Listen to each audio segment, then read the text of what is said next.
The world was glued to their televisions. The O.J. Simpson trial had turned the courtroom into a spectacle, and the country was divided over what justice should look like. But in Tulsa, Oklahoma, as headlines fixated on the trial of the century, a different story was unfolding.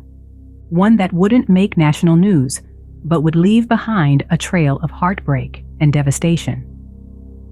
Tulsa in the mid-90s was a city straddling two worlds, one of small-town familiarity, the other of rising crime. Homicide rates had crept higher year after year, and for many, safety felt like a fading memory. Still, for working parents like 20-year-old Sharonda Clark, life revolved around routine, work, daycare pickups, and making it home in time to tuck her little girls into bed. The sun has just set, leaving a dull, gray glow on the horizon.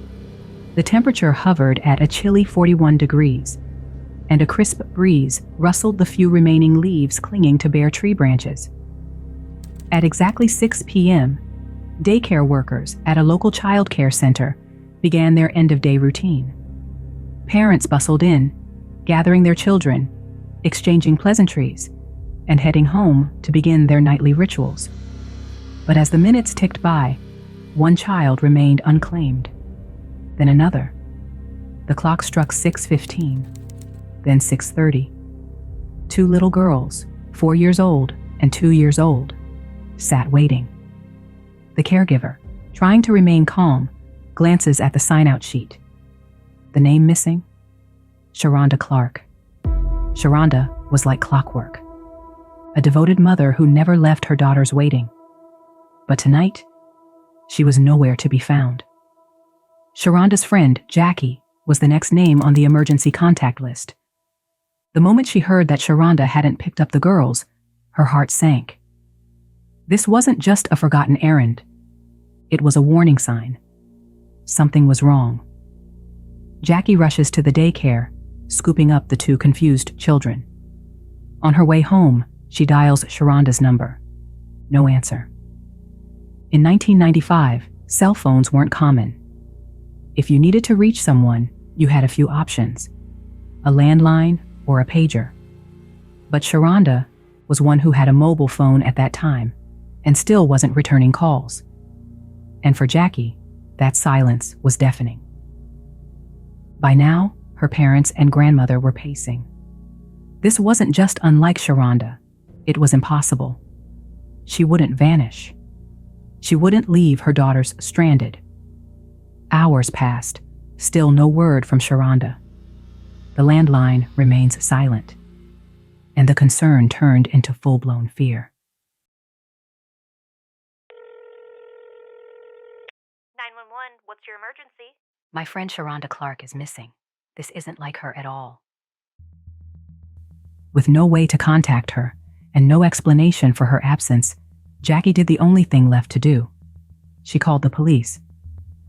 Officers were immediately dispatched to 6246 East 36th Street, Sharonda's apartment. But when they arrived, they found something that only deepened the mystery. Police? Anyone home? No sign of the resident. Apartment secured. 10-4. No sign of the resident. Apartment secured. Sharonda Clark had vanished into thin air. This is the story of Sharonda White Clark. It is a story of trust shattered, fear realized, and a brutal betrayal by someone she never saw coming. Welcome back to Sleuthy Stories, where we dive into real-life mysteries, piecing together the truth one clue at a time. If by the end of this video, you enjoy how we present these stories and the journey of discovering the clues alongside the detectives, we'd be honored if you'd like, share, and subscribe to support the channel. To continue bringing you in-depth, well-researched stories, we rely on the support of sponsors like the sponsor of today's video, Aura, a comprehensive service that protects you and your loved ones from those who wish to exploit your trust online. Ever get one of those strange text messages from USPS saying they have a package for you? Click this link to confirm. USPS never sends those types of messages. That's spam from scammers who likely got your information from a data broker. or a leak on the dark web. Do you know how much of your personal information is out there? Your full name, phone number, home address, email, even details about your relatives can be sold to scammers, like the ones behind that USPS text message. That's why I turned to Aura. Aura not only monitors your information on the dark web, but it also automatically sends opt-out requests to data brokers on your behalf. It has helped me remove my information from over 18 data brokers, and even alerted me that one of my email addresses was found on the dark web. With Aura, I also enjoy features like antivirus, VPN, password management, and identity theft insurance, all in one affordable package. If you sign up through my link right now at aura.com/sleuthylucy, Aura will give you a 2-week free trial. For a more direct route, click the link in the description below.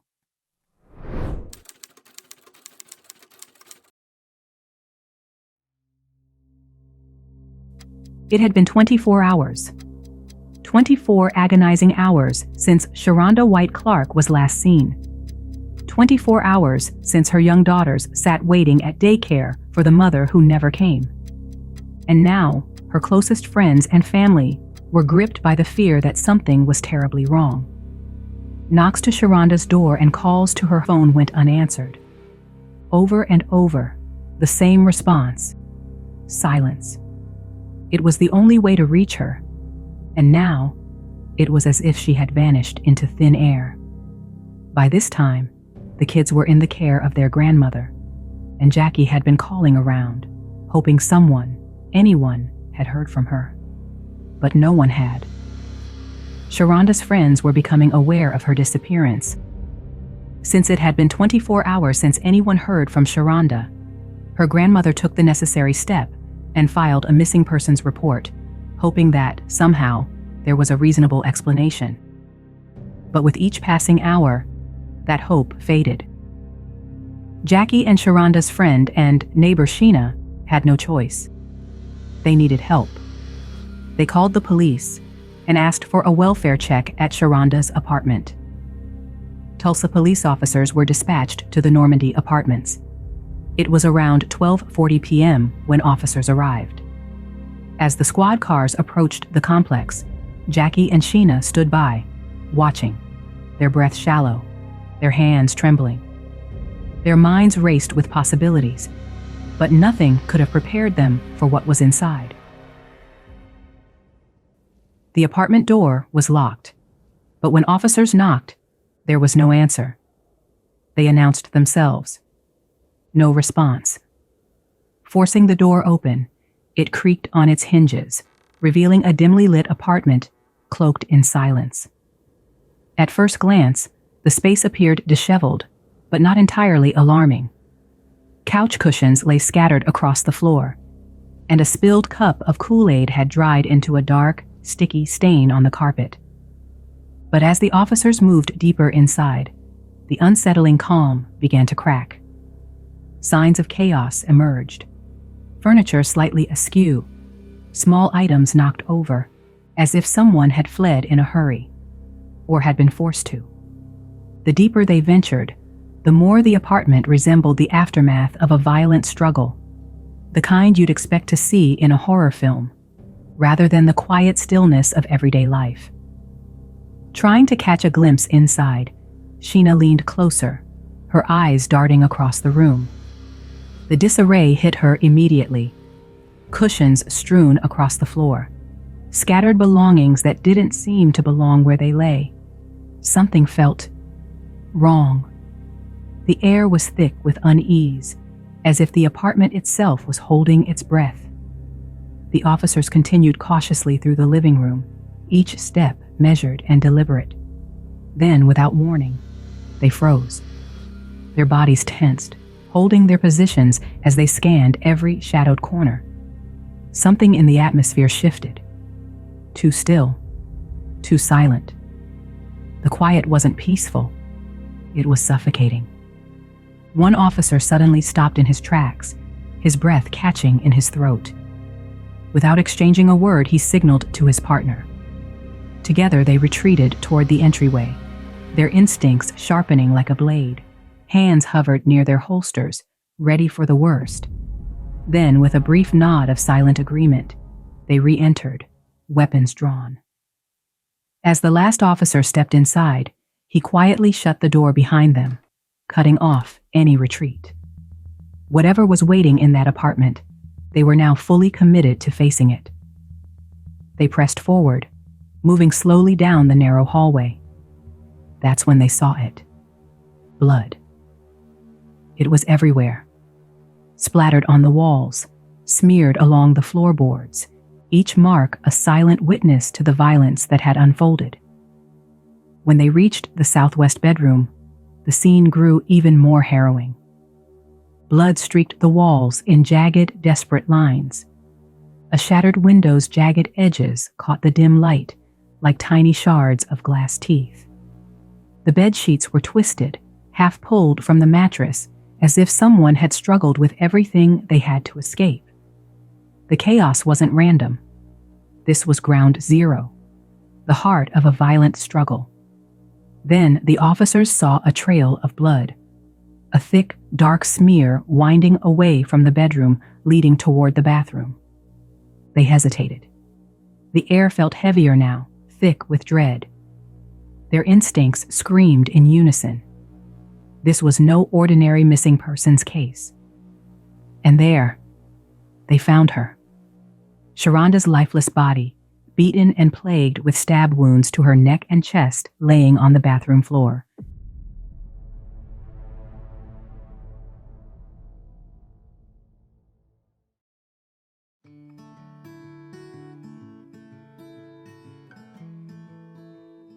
Born on a crisp fall day in Kansas City, Kansas, Sharonda White Clark came into the world with a spirit as bright as the autumn leaves that surrounded her. She was beautiful, vibrant, and full of life, known for her infectious energy and warm heart.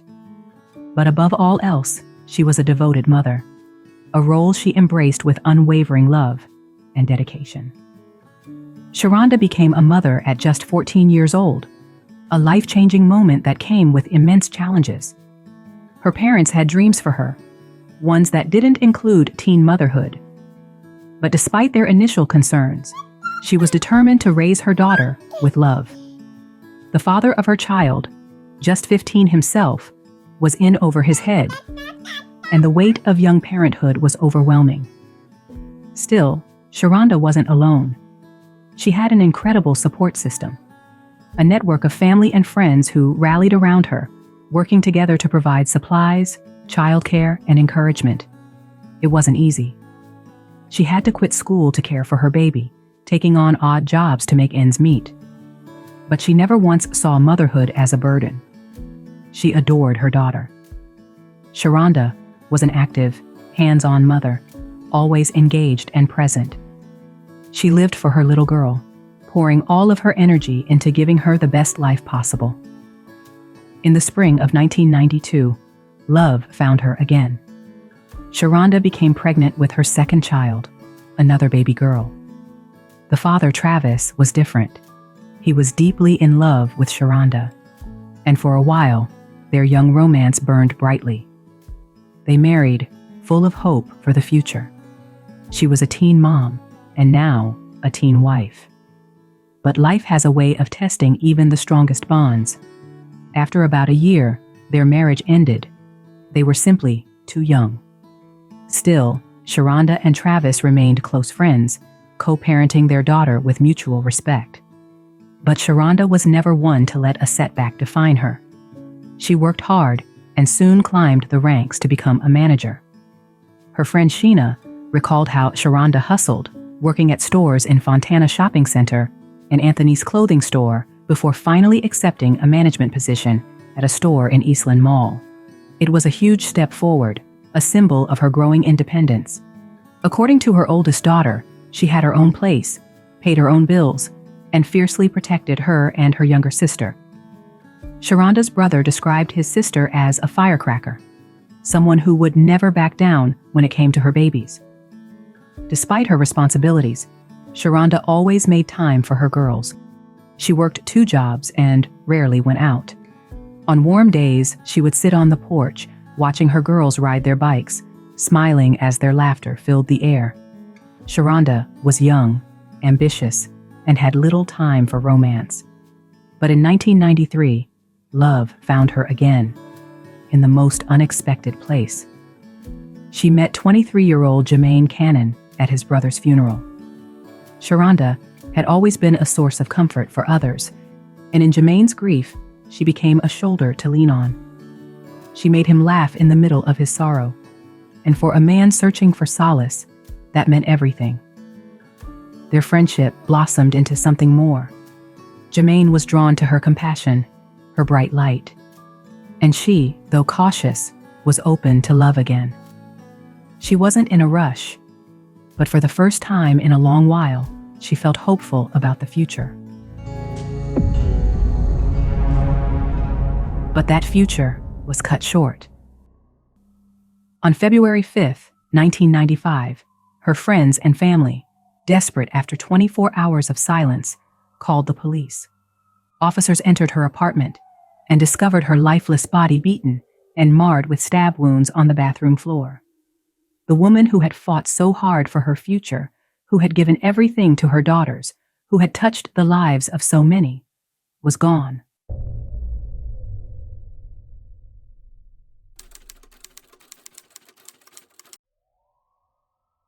Just past 12:40 p.m., the Normandy apartments had become the epicenter of what was no longer a missing persons case.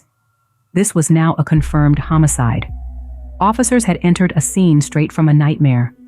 Blood was everywhere, smeared across the kitchen floor, splattered on the living room carpet, and staining the hallway. Faint shoe prints left trails of crimson in every direction, silent evidence of a violent struggle. In the narrow hallway leading to the bathroom, Sharonda Clark's body lay sprawled on her back. The young mother of two was lifeless, her skin pale against the dark stains around her. Stab wounds marked her neck and chest, each one a sign of ferocious violence.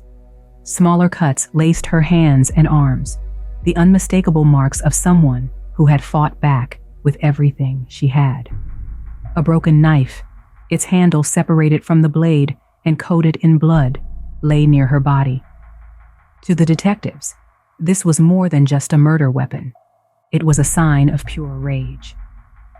As homicide detectives arrived, officers worked swiftly to secure the apartment. Evidence was tagged, bagged, and cataloged. Every shoe print, every smear of blood was meticulously recorded. But for the detectives, two haunting questions loomed over the chaos. Who could do such a thing? And why would anyone commit such a heinous act against someone like Sharonda Clark? The detectives began their search for answers by moving deeper into the apartment. The trail of blood led them straight to the southwest bedroom, where the true horror of the attack became clear. The room was pure chaos. Blood spattered the walls in violent arcs, each streak telling a story of relentless struggle. The bedsheets were shredded, yanked from the mattress, and the furniture had been knocked out of place. From the spatter patterns on the walls and the trail leading into the hallway, the detectives quickly formed their first theory. The attack had started here. Sharonda had been stabbed, again and again, until the room was soaked in her blood. Then, she had been dragged out of the bedroom, her body leaving a grim trail as she was pulled into the hallway toward the bathroom where she was left for dead. Then, detectives noticed the broken window in the bedroom. At first glance, it seemed like the obvious sign of a break-in gone wrong. But closer inspection revealed something that shifted their theory entirely. The glass shards were mostly outside the room, not inside. The window had been shattered from within. If this had been a robbery, why was nothing missing? There were no signs of forced entry, and valuable items were untouched. For the detectives, these details told a different story, one far more personal. The evidence suggested something chilling. Sharonda had likely known her killer. She had let them into her home. And the violence, the sheer brutality of the attack, pointed to something even darker. In their experience, when a perpetrator chooses a knife instead of a gun, it's rarely random. It's not about theft, it's about rage. It's personal. As detectives pieced together the fragments of that fateful night, new questions began to surface.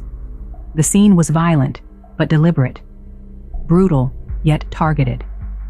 Who could have harbored such rage toward Sharonda Clark? And what could have driven them to destroy the life of a young mother with such merciless intent?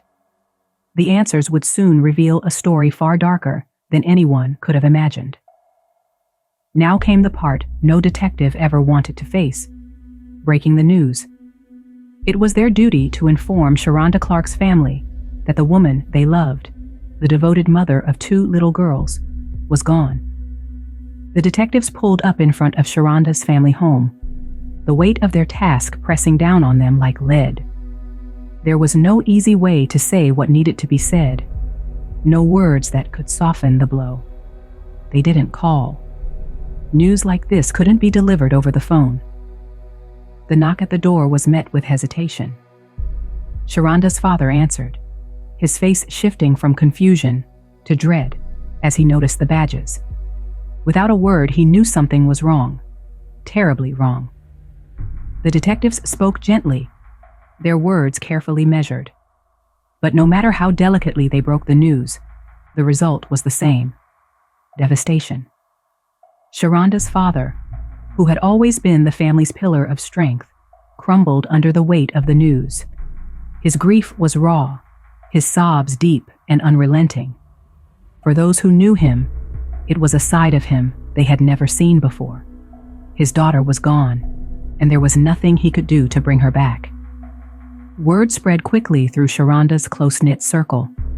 Her friends, those who had shared her joys, struggles, and dreams, were left in disbelief. How could someone who spent her life lifting the spirits of those around her meet such a tragic, violent end? Even her young child, 4-year-old Jemaine, felt the sudden, devastating absence of her mother. Though too young to fully comprehend what had happened, Jemaine's life was sent into a spiral. The foundation of her world had been ripped away, leaving behind confusion and heartbreak that no child should ever have to endure. As detectives stood quietly in the background, they watched grief consume the family. Tears, anguished cries, and whispered memories filled the air. Through the family's pain, detectives began gathering context. The way Sharonda's father asked, "Who could do this?" with genuine bewilderment, told them something important. This wasn't a family entangled in dangerous connections or hidden conflicts. This was a family caught entirely off guard by the senseless brutality of the crime. Friends shared stories of Sharonda's warmth and strength. No one could imagine her having enemies, let alone someone capable of committing such a heinous act. For the detectives, the family's devastation offered a painful reminder of why their work mattered. But it also left them with a haunting realization. This wasn't a random act of violence. This was personal. As the family began to grapple with their unimaginable loss, the detectives returned to the scene, their resolve hardening with each unanswered question. While Sharonda's family mourned the unthinkable, detectives knew their work was only beginning.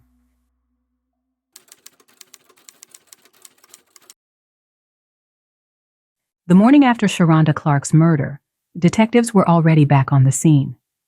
The apartment was now secure, but the unanswered questions weighed heavily on everyone involved. As light poured into the blood-stained rooms, the full gravity of the crime became clearer. With a homicide confirmed, detectives had only 2 burning questions. Who could do this? And why would anyone commit such a heinous act against someone like Sharonda Clark? Detectives wasted no time canvassing the neighborhood, knocking on every door around the Normandy apartments. Most residents were stunned by the news. Sharonda was known for her kindness, a young mother who got along with everyone. One neighbor, a friend of Sharonda's, confirmed what everyone else was saying. Sharonda was well-liked and respected in the community. No one could imagine why someone would hurt her. But this friend had noticed something strange the day Sharonda disappeared, Friday, February 3rd. She had been returning home from the store when she spotted Sharonda outside, talking to a young man. The conversation wasn't friendly. It was heated.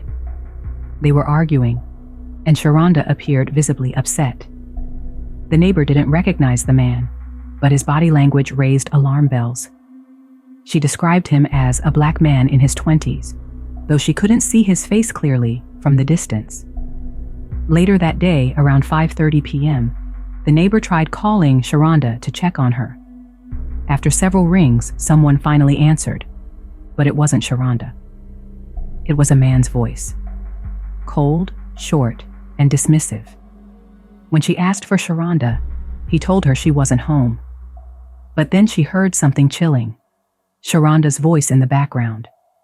Before she could ask another question, the line went dead. The detectives immediately flagged this unknown man as their primary suspect. Who was he? Was he the same man Sharonda had been seen arguing with? But detectives also knew that crimes like these often involved those closest to the victim. They soon learned that Sharonda had recently separated from Travis, the father of her youngest daughter. Though their breakup had been amicable, detectives couldn't rule him out without asking tough questions. Was it possible there were unresolved tensions? Could jealousy or custody disputes have driven him to violence? Detectives quickly located Travis, but their suspicions were short-lived. Not only was Travis cooperative, but he also had a solid alibi. He had moved to Ohio following his breakup with Sharonda and hadn't returned to Tulsa since. His relationship with her had remained friendly, and they were successfully co-parenting from a distance. With Travis eliminated as a suspect, detectives found themselves back at square one.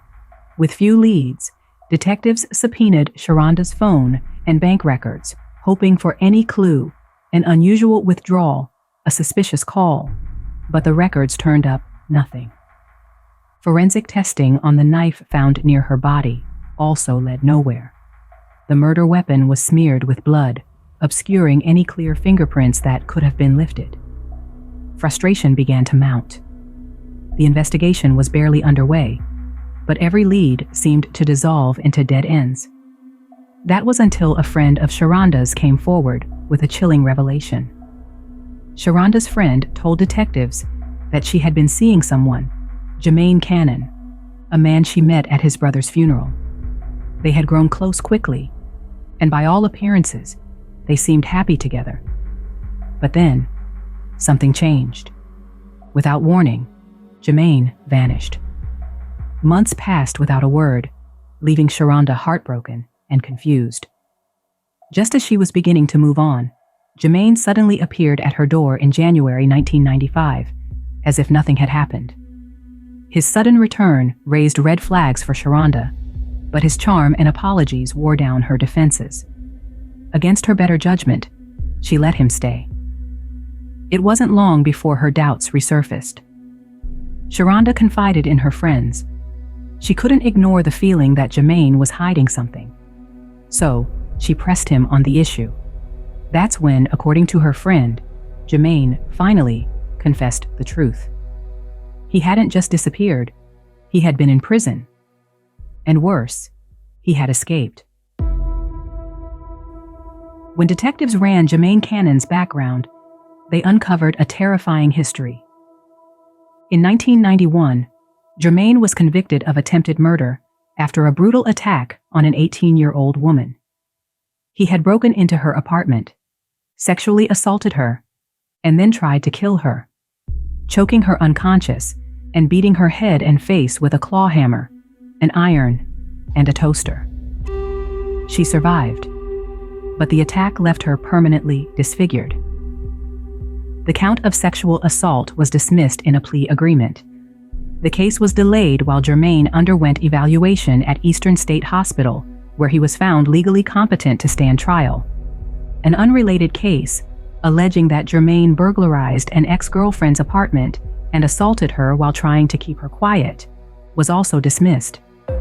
After pleading no contest to the charges, Jemaine was sentenced to 15 years in prison. But his transfer to a lower security facility gave him the freedom he needed to escape and return to Tulsa, straight into Sharonda's life. Detectives now had a clear theory. Jemaine liked preying on women. And when Sharonda had discovered the truth, she was preparing to kick him out of her home. The argument outside her apartment, the male voice answering her friend's phone call, the escalating tension, it all pointed back to Jemaine Cannon. As detectives pieced together Sharonda's final days, the clues aligned with chilling precision.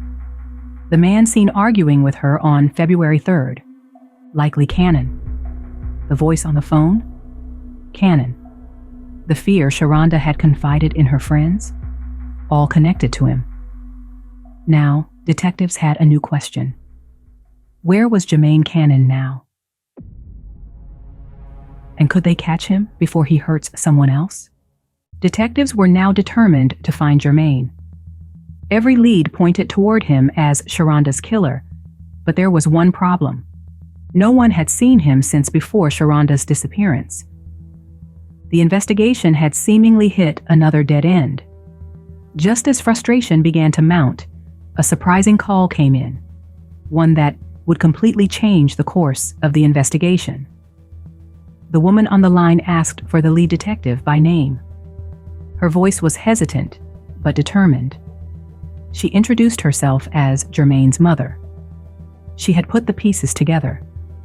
Though she didn't know the full extent of what her son had done, she knew he was in trouble. And now, she had information that could help bring him in. Jemaine had called her. She was shocked.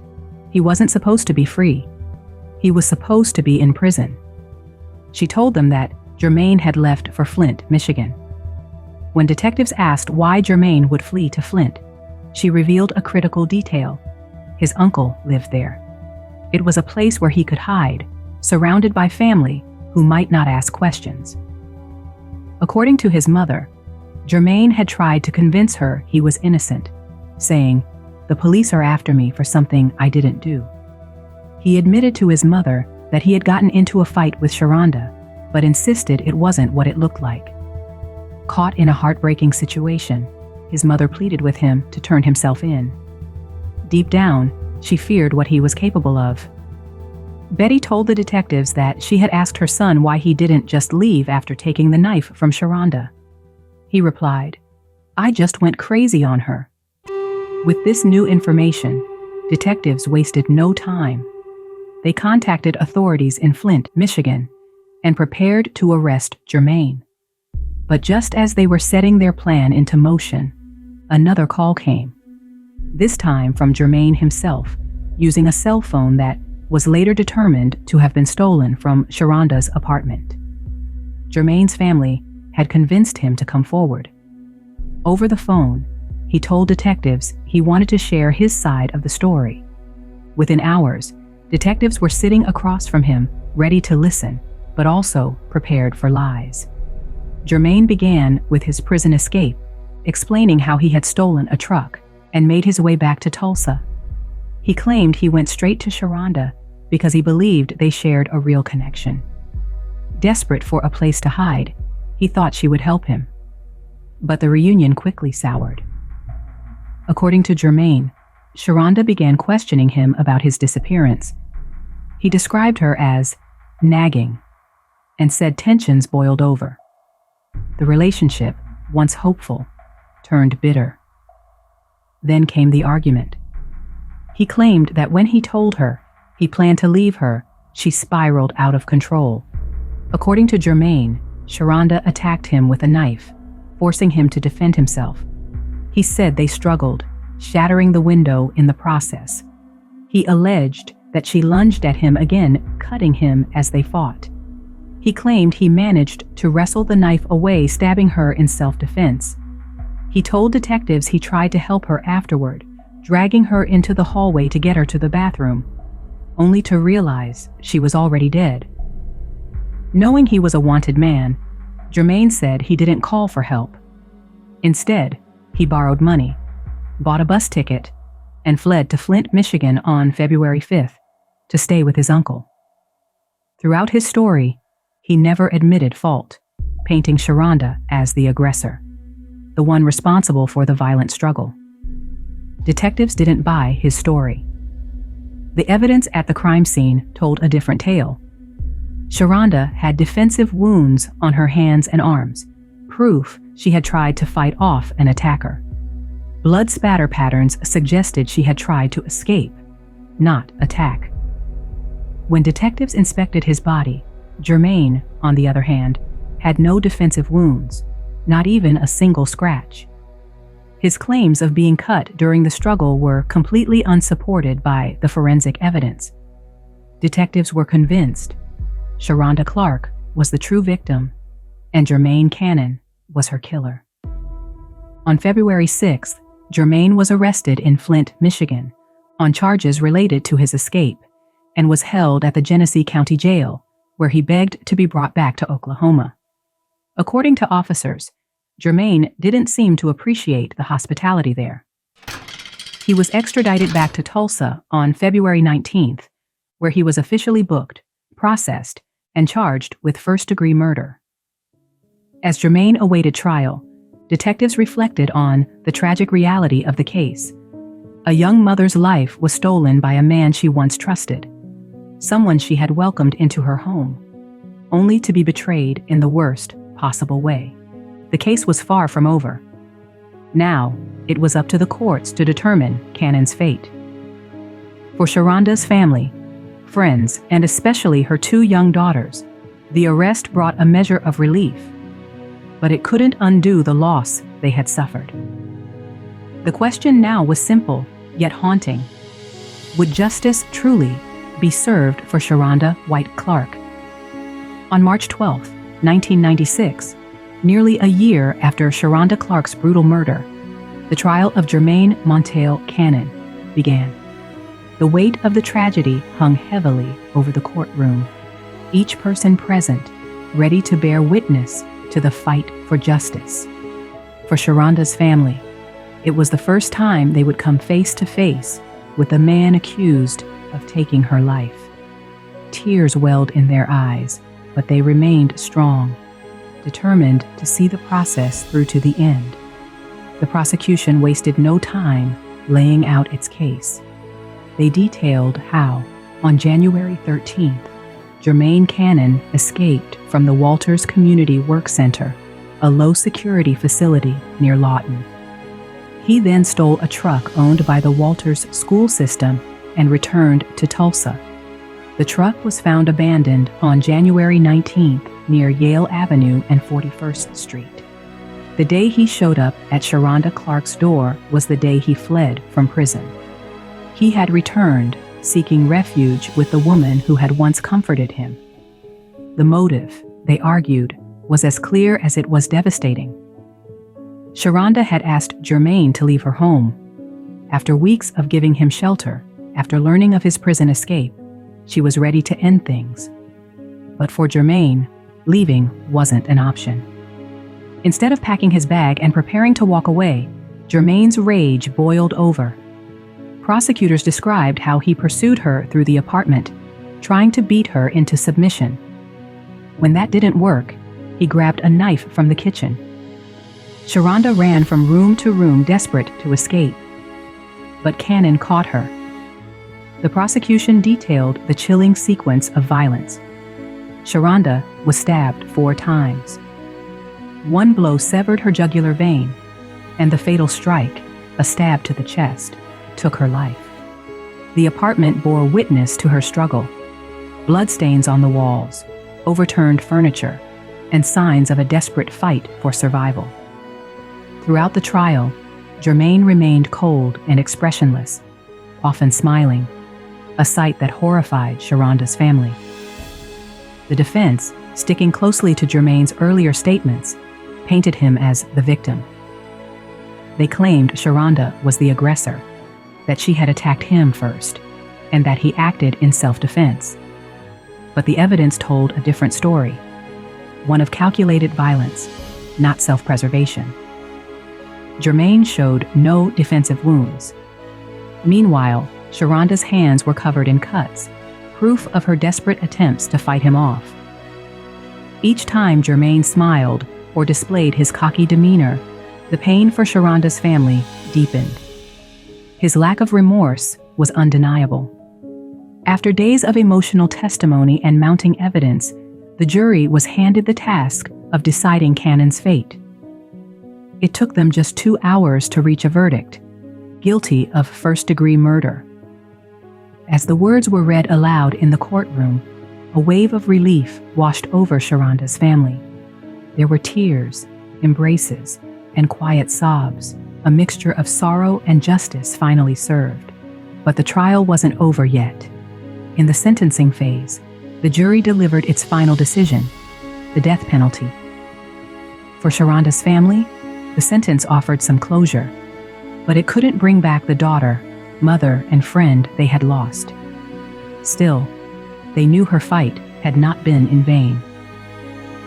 The state of Oklahoma will execute a man this morning who escaped from prison, then stabbed a Tulsa mother of 2 to death 28 years ago. Jemaine Cannon was sentenced to death in 1996 for the brutal killing of 20-year-old Sharonda Clark. News on 6's Reagan Ledbetter is live outside the Oklahoma State Penitentiary in McAllister with the details. Reagan? Dave and Leanne, Jemaine Cannon has been on death row for nearly 3 decades now and still maintains his innocence, saying he acted in self-defense. Sharonda Clark's family says Cannon robbed them of their time with her, and they're getting their justice today. Now, prosecutors say Cannon escaped from prison back in 1995, where he was serving 15 years for attacking an 18-year-old woman. Cannon was initially put in a minimum security prison, then was assigned to a community work center, and that's when he escaped. Investigators say Cannon had been living with Sharonda Clark since his escape until they found her dead in her apartment in February of '95. Cannon was arrested for the murder 2 days later in Michigan. Sharonda was supposed to pick up her 2 young daughters from daycare that day, but never showed up. Family called police, and they later found her dead with several stab wounds to the neck. Cannon has said for 28 years now that Clark came at him with the knife, and he defended himself, but prosecutors say the evidence doesn't back up his claim. The Pardon and Parole Board denied Cannon's clemency last month. Now, Cannon is set to be executed at 10 o'clock this morning. It'll be the state's 9th execution since 2021. I've been selected as one of the media witnesses to witness this morning's execution. Nearly 30 years would pass before the sentence was carried out. Jemaine Cannon fought to delay the inevitable, filing appeal after appeal. Now, police say in Clark's apartment in 1995, there were signs of a violent struggle.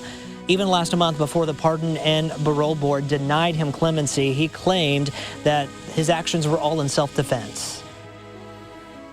Put yourself in my shoes at the moment and what was going on. I didn't know that I was going to be attacked by Sharonda. No, it caught me completely off guard. The Oklahoma Coalition to Abolish the Death Penalty told us Cannon suffers from PTSD and was abused as a child. It also stated that killing Cannon was not justice, it's cruelty. Now, we've also heard from the victim's family back at that Pardon and Parole Board meeting back in June, and they are just heartbroken over their loss and ready to see justice take place. But on July 20th, 2023, justice was finally served. That day, Cannon was served his final meal: cherry pie, chicken breast, sliced brisket, seasoned fries, fried okra, barbecued meats, and a Vernor's ginger ale. A stark reminder of a luxury Sharonda Clark would never again experience. The family of a murdered Tulsa woman says that they're grateful the killer has been executed because he never showed any remorse. Jemaine Cannon was pronounced dead at 10:13 a.m. in McAllister. 2 News anchor Aaron Christie was there to witness the execution. In front of the media, dignitaries, and what appeared to be family, Jemaine Cannon made a brief statement, prayed with his pastor, nodded at several people in the audience, gave a thumbs up, and closed his eyes only minutes later. Sharonda's family was there to witness his execution, hoping for some final sign of remorse. But none came. Instead of acknowledging them, Jemaine locked eyes with someone else in the room, a person he knew. He smiled, waved, mouthed, "I love you," and gave a thumbs up. The officers asked if he had any final words. His response was self-serving, a final act of dismissiveness. "Yes, I confess with my mouth and believe in my heart that God raised Jesus from the dead. Therefore, I am saved. Thank you." There was no apology, no acknowledgement of Sharonda or the family he had shattered. You feel like you finally got your justice today? I don't necessarily want to use the word justice, but I do feel like justice was rendered in the way that it should have been. There's no justice for replacing a life or taking a life. However, it was what was necessary, if that makes sense. The process, the DOC did a wonderful job. At no point in time did I feel uncomfortable. At no point in time did I feel as if there was any threat or just anything was going wrong or unpredictable. In my opinion, he died in a very favorable way that a lot of people in good health would request or prefer to die when it is their time. He died in his peace. Unfortunately, my mom did not have that opportunity. He was allowed to say his goodbyes, read lips, give thumbs up. It was peaceful from him. I didn't expect it. He hasn't shown any remorse in 28 years. Not at one point in time has he offered a sincere apology. Not at one point in time has he offered a sincere apology to the family or just repenting what he's actually done for himself. So I didn't expect it. It was the reaction that we got through his last words was definitely selfish, and that's been how he's been the entire time. So it was expected for myself. I don't know how you felt. The same. I really didn't expect an apology. He hasn't been apologetic throughout the whole thing. So his last words was not a surprise. What would you say to your mom? What do you think? I would start by saying we did it. We did it. We were your voice. We stood for you when you could not stand. We continued to fight your fight when you could no longer. So I would say she was not defeated. She may not be here in flesh. However, she is still here within me, within her sister, within our family. So I would definitely say I'm your cheerleader. I'm glad she was my cheerleader to tap me on the shoulder and say, hey, something's still not right. He's still here. We still have a fight. So we did it. And what's next for you? This is the start of a new journey, a new chapter, not only for myself and for my family, but also for the other surviving victims. We can now easily breathe at ease. It's unfair to feel as if a family has justice or feel content or feel okay because an individual is in prison. It's just unfair. It's unfair to feel that that's okay or that's the end of the line. In our particular case, he had already escaped once before, so it doesn't put us at ease to know that he's behind a set of bars again. To know that this is finally done, there's no more escaping, there's no more possibilities. That's what puts us at ease, and I think I speak for not only myself, but also for those other surviving victims. What do you think about this tragic case? Sharonda White Clark's story is one of resilience, love, and an unbreakable dedication to her children. She was a young mother who faced life's challenges head-on, determined to build a stable future for her daughters. But her trust and compassion were ultimately betrayed by someone she once cared for, someone who took her kindness and turned it into vulnerability. This case is a painful reminder of how easily predators can disguise themselves as loved ones. For Sharonda, The tragedy wasn't just about misplaced trust. It was about fighting to protect her home, her children, and her peace, right up until her final moments. Even after Jemaine Cannon was convicted, the wounds left on Sharonda's family never truly healed. Her daughter expressed what so many felt: frustration that her mother's killer was given the respect and dignity Sharonda was denied. As she put it, he got to live practically another lifetime after her murder. She didn't get to pick her last meal. She didn't get to say goodbye to anybody. While they were relieved to see justice finally carried out, the execution felt, in some ways, like a slap in the face. An act that showed him more respect than he had ever shown Sharonda. Still, her family found solace in being able to speak for Sharonda when she no longer could. Tragically, Sharonda's mother did not live to witness the moment of justice being served. This case also highlights systemic issues within the correctional system. Sharonda's killing marked the second time in 5 months that a low-security inmate with a violent record had been accused of killing a woman after escaping.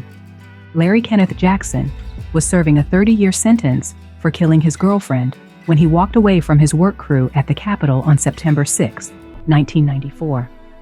It was alleged that Jackson went to an Oklahoma City motel the day following his escape with a new girlfriend and killed her with the box knife he used on his work crew job.